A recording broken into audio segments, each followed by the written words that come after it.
이 바이든 행정부의 경제 정책, 이른바 바이드노믹스에 이 전 세계가 주목을 하고 있습니다. 무너진 글로벌 다자 협력 시스템에 대해 재건에 나설 것으로 예상이 되는데 오늘은 우리 정부와 기업들이 어떻게 대응해야 할지 알아보겠습니다. 먼저 이 바이든 정부가 추진할 이 경제 정책과 통상 정책을 신동호 기자가 정리해봤습니다. 바이드노믹스의 핵심은 미국의 더 나은 재건입니다. 이를 위해 약 2천조 원 규모의 경기 부양 예산을 마련한다는 방침입니다.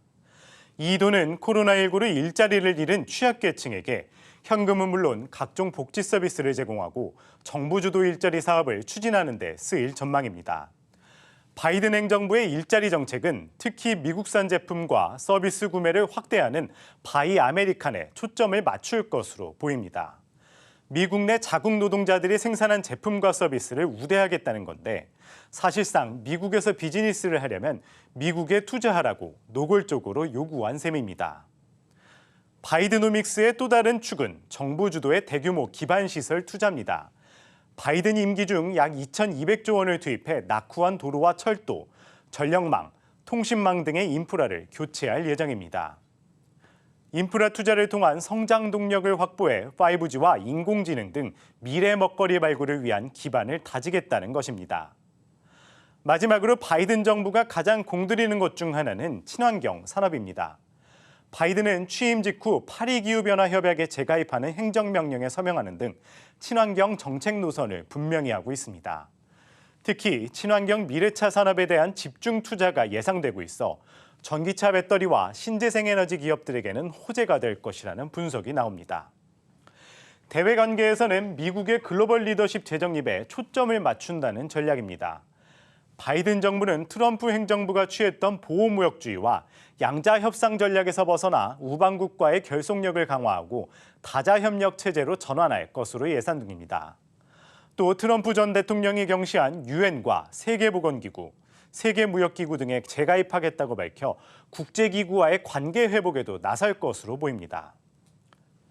경제 전문가들은 보호무역주의 완화와 다자협력 체제 부활, 그리고 대규모 경기 부양책에 기인한 미국 경제 회복이 현실화되면 수출 주도형인 우리 경제에도 긍정적인 영향을 미칠 것으로 내다봤습니다. 12년 만에 행정부와 의회, 상하원 모두를 민주당이 장악하는 트리플 크라운이 현실화되면서 미국과 세계 경제 재건을 이끌 바이드노믹스에 거는 기대는 어느 때보다 커지고 있습니다. 한국경제TV 신동우입니다. 네, 바이든 행정부는 이 다자 간 협력을 강조하면서 중국 경제는 계속해 나갈 것으로 보입니다. 이 글로벌 교역 구도가 달라진다는 뜻인데 우리는 어떤 전략이 필요한지 알아보겠습니다. 산업부 신용훈 기자 나와 있습니다. 신 기자, 네. 이 바이든 행정부의 통상 정책은 이 요약을 하자면 어떤 특징들을 갖고 있다라고 할 수 있습니까? 근데 크게 네 가지로 볼 수가 있겠는데요. 먼저 네. 첫 번째는 가장 잘 알려진 다자주의로의 회귀입니다.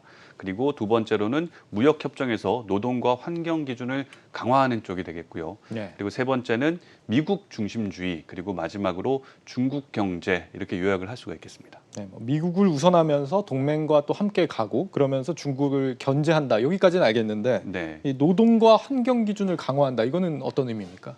다른 나라랑 교역을 할 때 이 교역 조건에 노동이나 환경 기준을 넣겠다라는 전략을 말합니다. 예를 들어서 탄소 다배출 기업들이 생산한 제품에는 고관세를 매긴다든지 아니면 미성년 노동 착취 문제가 있는 기업 제품은 미국 내 수입을 아예 금지한다든지 그런 조항을 좀 넣겠다라는 것이 핵심이라고 할 수 있습니다. 네, 알겠습니다. 그 중에서도 가장 지금 핵심인 포인트가 이 미국 중심의 다자주의를 미국이 이제 추구하겠다라고 했을 때 앞으로 우리한테는 어떤 영향을 미친 걸로 전망이 되고 있습니까? 사실 이게 마냥 좋지만은 않습니다. 양날의 칼이라고 볼 수가 있겠는데요. 네. 우리나라가 동맹국으로서의 지위를 회복하면서 미국과의 교역에서 이점을 살려나갈 수는 있지만 또 다른 한편으로는 그동안 우리나라가 이 동아시아 지역에서 구축해왔던 교역 구도가 위태로워질 수 있기 때문입니다. 교역 구도가 위태로워질 수 있다. 어떤 이유 때문입니까? 일단 바이든 행정부의 중국 견제 노선이 여전하기 때문인데요. 네. 우리나라를 포함해서 일본이나 대만 같은 나라들은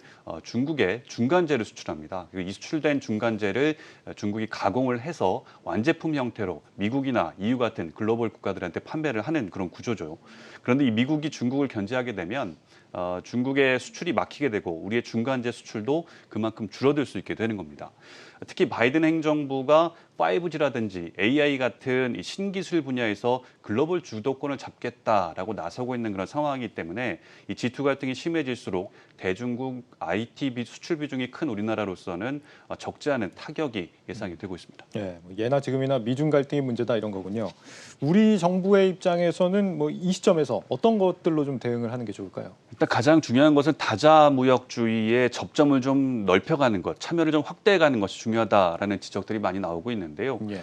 특히 미국이 주도해서 만든 국제무역협정이죠. CPTPP, 환태평양 경제 동반자 협정에 가입할 필요가 있다라는 지적입니다. 예. CPTPP 협정은 지금은 이제 미국이 탈퇴를 한 상황이지만 원래는 오바마 행정부 당시에 미국이 주도해서 만든 그런 협정입니다. 협정의 핵심은 중국을 견제하기 위한 누적 원산지 제도를 도입했다라는 것인데요. 이 CPTPP 회원 국가 내에서 원재료를 조달하게 되면 모두 국산 재료로 간주를 해서 관세 혜택을 부여하는 것을 말합니다. 예를 들어서 회원 국가인 일본에서 일본의 그 부품 회사가 역시 가입국이면서 인건비가 싼 베트남이나 멕시코 등의 공장을 지어서 미국 시장에 수출을 해도 이 관세를 면제받게 되는 그런 셈이죠. 그렇군요. 이 자기들이 만들어 놓고 탈퇴를 했었군요. CPTPP. 미국이 여기에 다시 가입할 가능성은 얼마나 되는 겁니까? 상당히 높습니다. 바이든은 CPTPP를 주도한 오바마 행정부에서 부통령을 맡아왔기 때문에 이 예. CPTPP 재가입에 대해서는 상당히 긍정적인 생각을 갖고 있고요. 다만 미국 내 민주당에서는 반대 기류가 좀 있어요. 그래서 이 반대 기류를 어떻게 무마시키는지, 어떻게 설득해 나가는지 과정이 좀 필요한데 그렇다고 하더라도 일단은 재가입은 성사될 가능성이 상당히 높다라는 것이 전문가들의 견해입니다. KDI의 송영관 박사의 말을 직접 들어보시죠. 예. 바이든은 TPP에 찬성이에요. 근데 민주당은 찬성이 아니에요. 그래서 바이든이 얼마나 미국의 의회를 민주당 지도부를 설득할 수 있느냐 여기에 이제 달려 있어요. 근데 이제 좀 긍정적인 건 뭐냐면 RCEP이에요. RCEP이 중국 주도라는 인식이 많아요. 그래서 RCEP 발효되면서 중국이 막 이렇게 나가니까 미국이 뭘 해야 될 가능성이 높잖아요. 그게 가장 쉽게 할 수 있는 게 다시 가입하는 거거든요. 네. 그러니까 뭐 CPTPP는 미국 중심이라는 거고 RCEP은 중국 중심이라는 평가가 나오는데 우리가 이제 동시에 가입을 하게 된다면 분명히 이제 양자 택일의 압박을 받게 될 가능성이 굉장히 높잖아요. 이럴 네. 경우에는 어떻게 해야 됩니까? 사실 뭐 다자무역주의 시대에는 통상 환경이 워낙 다양하기 때문에 어떤 일방향적인 정책을 고수하기가 상당히 힘든 것이 현실입니다. 예. 일단은 최대한 양쪽에 발을 다 걸치고 심리적으로 행동해야 된다라는 것이 전문가들의 견해인데요. 전문가들은 여러 무역 협정에 활발히 참여한다는 원칙은 그대로 좀 가져가되 이해가 상충되는 사안이 발생할 경우에는 유사 입장국가, 그러니까 우리랑 똑같은 입장을 가진 나라들과 공동으로 대응해 나가는 방안을 고려해 봐야 된다라고 조언을 하고 있습니다. 예, 일단은 최대한 양쪽에 다 발을 걸치고 좀 실리적으로 나서야 된다 이런 거군요. 네. 앞서 얘기했던 것처럼 이 미국이 이 환경과 노동 분야에 대해서 좀 우리에게 기준을 강화하라 뭐 이렇게 요구할 가능성도 있습니까? 이런 부분에 대해서는 어떻게 대응을 해야 됩니까? 사실 이 노동과 환경 기준 강화는 우리나라를 겨냥한 제도는 아닙니다. 이 네. 중국이라든가 개도국들의 이 덤핑 수출을 좀 견제하기 위해서 만든 조치이기도 한데요. 예. 따라서 우리나라로서는 당장의 직접적인 영향은 좀 덜한 부분이라고 할 수가 있겠습니다. 현지 전문가들 역시 미국의 환경과 노동 문제가 한국의 통상 환경에 제약으로 작용할 가능성은 상당히 낮다라고 분석을 하고 있습니다. 왜냐하면 우리나라는 이미 이 한미 FTA에서 이런 부분들을 조율해 왔었거든요. 예. 상당히 높은 수준의 노동과 환경 문제가 한미 FTA 조항으로 들어가 있기 때문에 이 한미 FTA로 이런 부분을 좀 커버할 수 있다라는 것이 전문가들의 견해입니다. 그런데 이보다 더 시급한 문제가 바로 중국에서 이탈하는 자본을 어떻게 흡수할 것인가에 대한 부분이거든요. 사실 이 G2 갈등이 심화되면서 미국이 중국을 견제하면서 중국과의 교역문이 좁아지게 되면 주요 다국적 기업들은 이 대체 투자처를 찾게 되지 않겠습니까? 예. 그렇게 되면은 이 대체 투자처로 바로 어떤 나라를 택할지 또 우리나라도 상당히 그 대체 투자처 중에 하나로 꼽히게 되는데 네. 이런 부분들을 좀 흡수할 수 있는 그런 제도 개선이 좀 필요하다라는 것이 전문가들 견해입니다. 알겠습니다. 바이든 시대 우리에게 필요한 통상 전략들 살펴봤습니다. 산업부 신용훈 기자였습니다. 잘 들었습니다.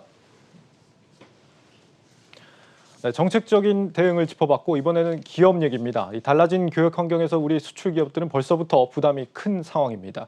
이 좀처럼 떨어지지 않는 화물 운임 그리고 낮은 환율이 걱정입니다. 박승환 기자입니다. 미국이 돌아왔다. 바이든 정부 출범 이후 국제사회는 자유무역 질서 회복을 기대합니다. 재임 기간 미국 일방주의로 일관하던 트럼프와는 달리 바이든은 동맹국 중심의 국제무역을 강화하겠다고 약속했습니다. 글로벌 공급망이 다시 짜여지면서 장기적으로 국내 수출 기업에게 기회가 될 것이란 분석이 나오는 이유입니다. 하지만 당장 급한 건 천정부지로 치솟고 있는 화물 운임과 환율 하락입니다. 글로벌 해상 화물 운임은 반년 이상 역대 최고 수준을 갈아치우고 있습니다. 세계 화물 운임의 기준이 되는 상하이 컨테이너 운임 지수는 지난해 같은 기간에 비해 3배나 높은 수준입니다.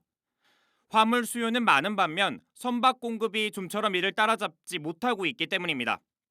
이에 HMM, SM상선, 남성해운 등 국적선사들은 추가 선박 투입까지 나선 상황입니다. 달러 약세 역시 고민거리입니다. 지난달 3일 2년 6개월 만에 최저치를 기록한 환율은 1,100선을 오르내리고 있습니다.